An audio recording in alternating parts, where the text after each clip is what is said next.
Good evening everyone. Welcome to this orientation for the foundation level students of the BS program in Data Science and Applications.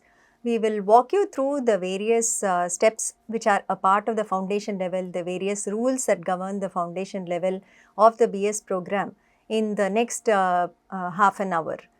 We will start off with this particular slide. All of you must have seen this when we were actually doing orientations for the program itself, and this is the layout of the program.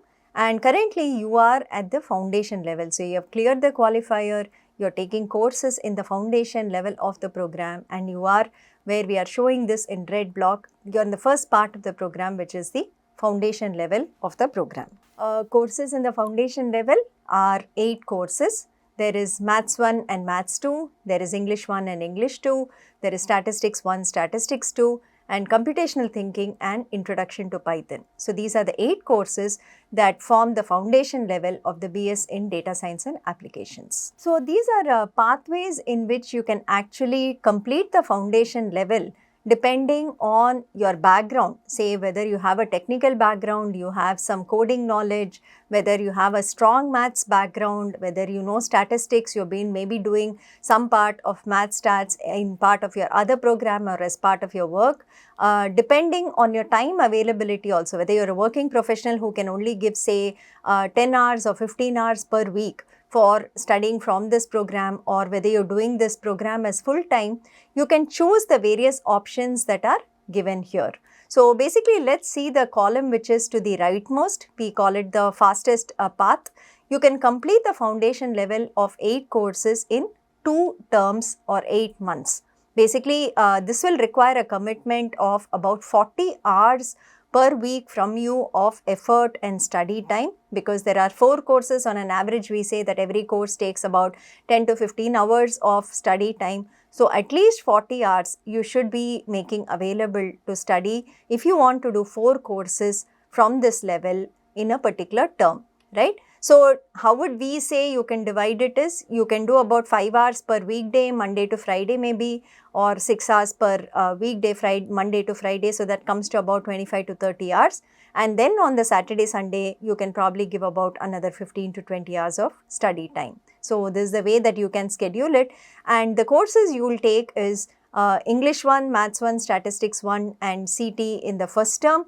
And the next term will be English 2, Maths 2, Statistics 2 and Introduction to Python. Now suppose you are not a full-time student in the program, or suppose you have other engagements that you are a part of. Maybe you're doing a college program on the side, or maybe you're a working professional, or maybe in general you want to do the math stats better because you don't have a background. In that case, we would suggest that you do the foundation level in 3 terms. And the way that the courses will progress will be, the first term you do English 1, Maths 1 and Computational Thinking. In term 2, you can take up Statistics 1, English 2 and Maths 2. And the third term, you do Statistics 2 and Introduction to Python. So, of course, you can work around the courses. This is just our suggestion. You can work around on what courses exactly you want to do in each term. Look at the prerequisites though for them. English 1 is a prerequisite to English 2, Maths 1 is a prerequisite to Maths 2, Stats 1 is a prerequisite to Stats 2 and CT is a prerequisite to Python. So, when you plan your courses per term, think of which one you will do first so that you can do the course in the next immediate term which has that as the prerequisite. And the last one, the column 1 that we are given, a comfortable pathway, is typically you take 4 terms to complete the foundation level, you do only 2 courses per term, and this is a very kind of we would say a comfortable pathway or an easy way to complete the 8 courses of the foundation level. So basically you start off with English 1, Maths 1 in term 1, then you do Stats 1 and CT in term 2, you do Maths 2 and Intro to Python in term 3 and Stats 2 and English 2 in the term 4. You can swap maybe Intro to Python with English 2 in case you want to spend more time on the coding part, or you can use it as is. So these are 3 different pathways that we recommend from our side on how you can complete the 8 courses of the foundation level. And we will also tell you, in general, only 10% of the students who enter the foundation level actually complete 8 courses in 2 terms. These are typically the full-time students or those who have a very strong background in maths and coding. Otherwise, the normal that we are seeing is 3 to 4 terms. that students are completing the foundation level in. The fees per course at the foundation level, you can see here, I think all of you will be aware of this. Even on the website we have given this. The fee per course at the foundation level is rupees 4,000. There are of course waivers for students from various categories. So, the fee per category is given here. So, for students belonging to the SC/ST category or PWD with more than 40% disability are given a 50% fee waiver already, and depending on their income level they get additional fee waivers on the course fees too. So, you pay either 4,000 for the general category where you have no waivers, or it could be rupees 2,000 per course or 1,000 per course. And the documents that are needed for us to extend this waiver are given here. So, it could be a combination of the SC/ST certificate with the family income certificates, the EWS certificate with the family income certificates, the PWD certificate, or the OBC NCL with the family income certificates. So, one thing I'd like to remind you, the 32,000 for the foundational level, or appropriately what you would pay for your category, need not be paid to us at the beginning when you enter the program. You will pay only for as many courses as you register to in every term. So, if you register to 2 courses and I belong to the general category, say, I will pay only rupees 8,000. If I belong to say the OBC NCL less than 1 lakh per annum income category, then I will pay only 2,000 rupees in that term for the 2 courses that I register. We will not be asking you to pay for the entire 8 courses at the beginning itself. So, this is one very important point that we would like to point out and we would like to emphasize. Please go through this very carefully. This is given on the website too. This is one of the most important program rules that you have to be aware of.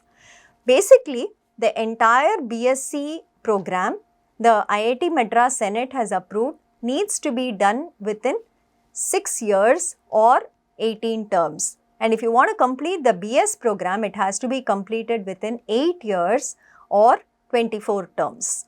Okay, this is for the BSc level and for the BS level. But each individual level of the program too has an individual cutoff time of about 9 terms or 3 years in which the levels should be completed. In fact, we are debating on changing a part of this also. We will get back to you once the policy is finalized. But for now, the IITM Senate has approved that the foundation level should be completed in a maximum of 9 terms or 3 years. And both the diplomas should be completed within a maximum time of 9 terms or 3 years. Okay. So, this is something you have to keep in mind, and the time is calculated from the first term you registered for courses within the program. So, supposing I register in January 2021, right? So, Jan 21, May 21, September 21, we run 3 terms a year. So, in 2021 it will be counted as 3 terms, in 2022 it will be counted as 3 terms, in 2023 it will be counted as 3 terms. So, by December 2023, students who joined the foundation level in January 2021 would have completed 9 terms. If they still have not completed the foundation level, they would no longer be permitted to continue with the program and they will be removed from the program. Okay. So, from when you start the program, you have to ensure that you complete the foundation level within 9 terms. And these 9 terms will also include the terms where you do not register to courses or you take an RKA break, right? Registration keep alive, that you are telling us that I am not doing any courses actively, that is RKA. So, it includes those also where you take a break or you register with us saying it is an RKA. So, putting together all this, we will count 9 terms and you have to complete the foundation level within that. You have to complete 2 diplomas within again 9 terms or 3 years. So, from the term you enter the diploma level, right, the first term that you enter the diploma level and start courses, from there we will again start the count of 9 terms. You have to complete the 2 diplomas within a period of 9 terms. If you do not complete the foundation level in 9 terms, you will be removed from the program, email ID will be deactivated. You cannot continue the program beyond this. So, be very, very aware of this. Ensure that you register to courses regularly, ensure that you make a plan to complete the foundation level within this if you are serious about completing the BS program from IIT Madras. Okay. Okay, coming back to the good parts, now that you've completed your qualifier and you have registered to courses with us, you would have received an email ID from our side which says roll number at ds.study.iitm.ac.in. Okay, this is the format of roll number that we give to all students. The first two digits show the year in which you started it, the second two will show the term in which you started the foundation level with us. So, you can log into courses going forward only with this ID. Your personal ID would have been deactivated and you can access the dashboard, you can access the courses only with the program given email ID. Okay, and your ID card would have been generated by us. You can find it in the document section of your dashboard. So, these would have been done now that you're entering the foundation level and you're starting the program with us. Okay, coming to the structure of the courses and the assessments that are there, I think you all would be aware that typically we have 2 quizzes and we have 1 final exam for every course. So, quiz 1 is conducted at the end of 4 weeks, quiz 2 is conducted at the end of 8 weeks and the final exam is conducted at the end of 12 weeks when the course is completed. So, some pointers with regard to when the qualifier score will be used as quiz 1 score and when it will not be used. So, supposing you are doing the qualifier in say January 2024 term, right? So, if you continue to register to courses having passed the qualifier in January term itself, the qualifier will be considered as quiz 1 score, then you will go on to write quiz 2 and the final exam and we will get out your grade based on it, right? So, if you register to the qualifier in January 24, but you do not opt to continue with courses in the January term, but you say I will come back in May term or September term, in that case, we will use your qualifier score as the quiz 1 score in the May term for the courses you register. But supposing you register for say English 1 and Maths 1 in the January term after your qualifier in the January term, in the May term, we will not consider your qualifier scores as quiz 1 scores. You have to give your quiz 1 as a fresh quiz. That's how the policy of the program works. That's what I've given here in terms of term X and term X plus 1 in generic terms so that it's not limited to any time period. But this is the way that the qualifier score will or will not be used as the quiz 1 score. The quiz 1 is broadly based on contents of weeks 1 to 4 and quiz 2 is based on weeks 1 to 8 and the final exam is based on contents provided in the weeks 1 to 12 of the course. Okay, these are the dates for this particular year, academic year of 2024. The 3 terms are listed here and the quiz 1, quiz 2 end term exam dates are given here. So, these are finalized from our side. There will be no changes in this unless there is something very compelling for us to make the change, but we think that this will be the final schedule that we will adhere to. The dates for the OPPs and any other waivers that we have to do will be announced before or during the term as is applicable for each course. So, that alone the schedule is not done yet. The January schedule is done. It is shared with all of you. You can find that in your calendar. You can find that in the grading document and so on. But for all the other terms, May term and September term, we will define the dates for the OPPs and any other assessment components just before the term is released. Okay. And do read our emails, do read our announcements just in case we are making any change. We should not be making any change in these assessment dates, but if at all, please do watch out for our announcements, emails, WhatsApp messages to see whether there are any changes in the proposed dates. Okay, let us come to the grading pattern because many of you are coming into the program for the very first time. I'm not sure whether you are aware of how we calculate the final course grade for these courses. So, I would like to spend some time in explaining how we will do the calculation for the course grades for the courses in the foundation level, right? Firstly, just like you had an eligibility to attend the qualifier exam, correct, that you got a hall ticket for the qualifier exam based on assignment scores of weeks 1 to 4, there is an eligibility to get the hall ticket for the final exam also. Right? So, the eligibility to get the hall ticket for the final exam is average of the best 5 out of the first 9 weeks of graded online assignments that you do in the course should be greater than or equal to 40%. Okay? And you have to mandatorily attend one of the 2 quizzes. These 2 conditions have to be satisfied to get the hall ticket for the final exam. And eligibility to obtain the final course grade, whether it's a pass grade or it's a fail grade, attending the end term exam is mandatory for that. With respect to any other specifics of courses, check the grading document for further details. But basically, the final exam is mandatory to attend if you need to get a pass grade in your course. So, calculating the final score, how do we do it? There is a generic formula that we use for 7 out of the 8 foundation courses. So, supposing we have GAA, which is defined as average score in best 10 out of all weekly graded assignments. Okay, so this is one component that is there. QZ1 is the score in quiz 1, QZ2 is the score in quiz 2, and F is the score in the final exam that you will write after the end of 12 weeks.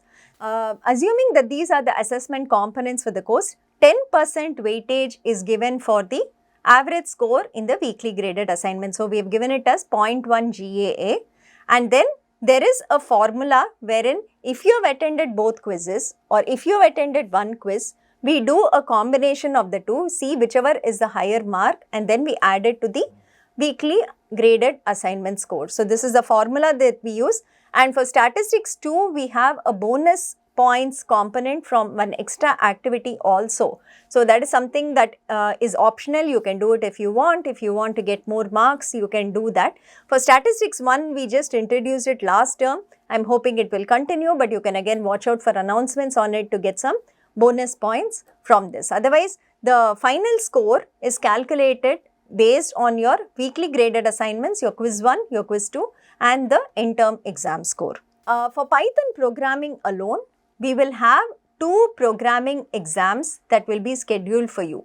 So, the eligibility for appearing for the online proctored programming exam, this is a term that you will have to get familiar with.